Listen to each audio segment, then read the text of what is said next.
नमस्कार दोस्तों, मेरा नाम कपिल पाठक है। मैं एक बार फिर से आपके सामने कुछ ऐसे फैक्ट्स लेके आया हूँ जिस पे आप सबको विचार करना चाहिए कि हमारे देश में एक मजबूत सरकार और मजबूत नेता का होना कितना जरूरी है। और ये जवाब भी है उन सभी लोगों को जो कि नरेंद्र मोदी सरकार में लगातार खामियां ढूंढते रहे और एक प्रोपोगेंडा बना दिया कि इस आदमी को तो देश चलाना नहीं आता, ये आदमी तो हवाई जहाज में घूमता है, ये आदमी तो 10 लाख का सूट पहनता है और ये आदमी तो ब्ला ब्ला ब्ला ब्ला ब्ला ब्ला ब्ला। आज हम अपने आसपास नज़र दौड़ाते हैं तो भारत के आसपास 3 4 5 हमारे पड़ोसी देश हैं। एक है चाइना, जिसको आप सब अच्छी तरह से जानते हैं, पाकिस्तान, श्रीलंका, अफगानिस्तान, नेपाल, ये हमारे पड़ोसी देश हैं। और जिन लोगों को आज ये लगता है कि भारत में रहने लायक जगह नहीं बची है, भारत रहने लायक देश नहीं बचा, यहाँ पेट्रोल 110 रुपये लीटर हो गया है और महंगाई चरम पे है और जीएसटी लगा दिया है, व्यापार कर नहीं सकते हैं, लूट मार मची हुई है और सरकार तमाम गलत काम कर रही है और ये और वो सिर्फ दुख है उनको। मैं अपने आसपास के पड़ोसी देशों की स्थिति उनसे एक बार डिस्कस करना चाहता हूँ, बताना चाहता हूँ कि आंखें खोलना चाहता हूँ कि क्या है। उसके पहले एक चीज़ आपको बता दूं कि आज पूरी दुनिया के देश मिलकर भी भारत का विरोध नहीं कर पा रहे हैं। समझते हैं आप इस बात को? भारत रूस के साथ खड़ा है, यूएनओ में 3 बार भारत ने वोटिंग करने से मना कर दिया। उसके बावजूद भी अमेरिका जैसा देश, बाकी दूसरे देश भारत का कुछ भी बिगाड़ पाने की स्थिति में नहीं है, कुछ कह पाने की स्थिति में नहीं है। हर देश का प्रतिनिधि आके भारत में आ रहा है। यूक्रेन के प्रतिनिधि आके भारत से रिक्वेस्ट कर रहे हैं कि आप युद्ध रोकिए। रसिया के प्रतिनिधि आके भारत के साथ थैंक्स बोल रहे हैं, उनके साथ डील कर रहे हैं, उनके साथ सारी चीज़ें करने को तैयार हैं। ये है भारत के आज के भारत की पावर। अब चलिए आपके कुछ और कॉन्सेप्ट क्लियर कर दूं। आज की एक न्यूज़ है कि श्रीलंका के लोगों ने राष्ट्रपति के घर पे हमला कर दिया, लूटपाट मचा दी। क्यों? क्योंकि फ्री में खाने की और फ्री में रहने की जो आदत अभी पिछले कुछ समय से हमारे देश में आगे बढ़ रही है, सबको फ्री देंगे, ये फ्री देंगे, वो फ्री देंगे। तो हो सकता है अगर सरकार मजबूत नहीं होती, हमारे फंड्स इतने मजबूत नहीं होते तो आज हम भी यही हालत में होते। लेकिन सुन लीजिए, आज श्रीलंका की बात कर रहा हूँ। अगर आपको लगता है कि आपके देश में महंगाई बहुत ज़्यादा है तो सुनिए, श्रीलंका में चावल 500 रुपये किलो है। कैसे खाएंगे लोग? चाय 100 रुपये की है, ब्रेड का एक पैकेट 150 रुपये का है, दूध के पाउडर का डिब्बा जो बच्चों की भूख मिटाता है 2000 रुपये का है, एलपीजी का गैस सिलेंडर 4119 रुपये का है।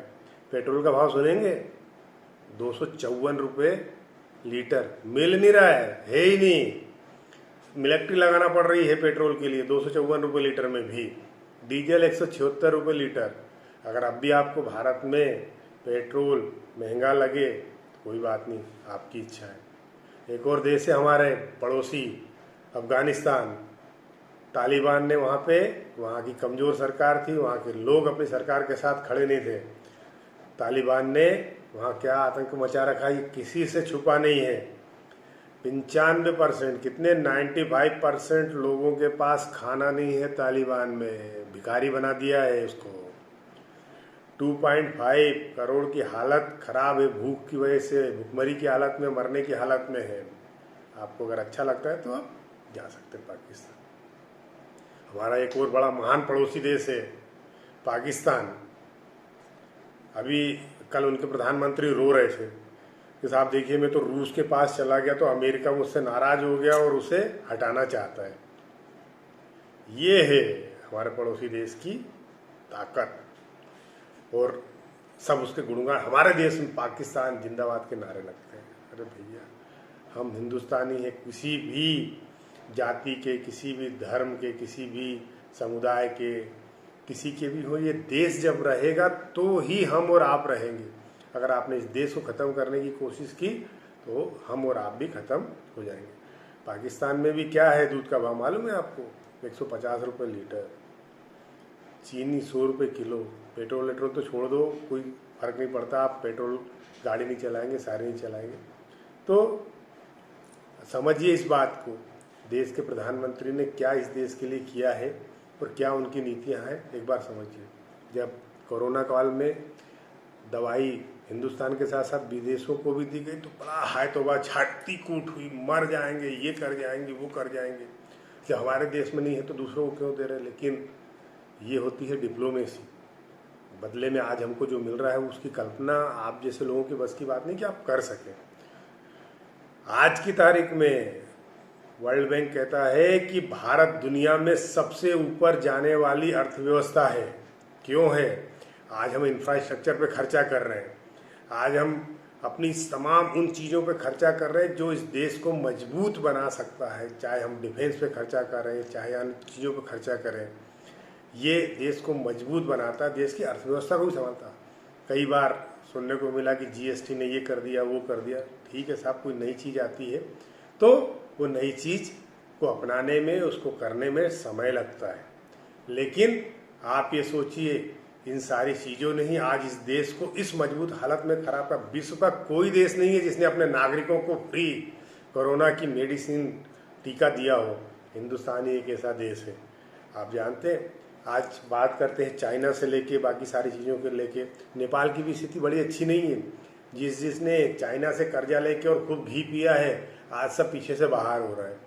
तो मेरी आप सभी लोगों से विनम्र अपील है, बीजेपी, कांग्रेस, किसी से मतलब नहीं है। देश में एक ऐसा नेता होना चाहिए जो मजबूती से अपने देशवासियों के साथ खड़ा हो और जिसकी नीतियों को हर देश मानने को तैयार हो। ऐसा ही नहीं है मोदी विश्व के नंबर 1 नेता, कहीं ना कहीं कुछ ना कुछ उन्होंने किया होगा तो लोग आज मानते हैं उनको। प्लीज़ एक देश को मजबूत सरकार बनाए रखिएगा, देश के नेता के साथ खड़े रहिएगा।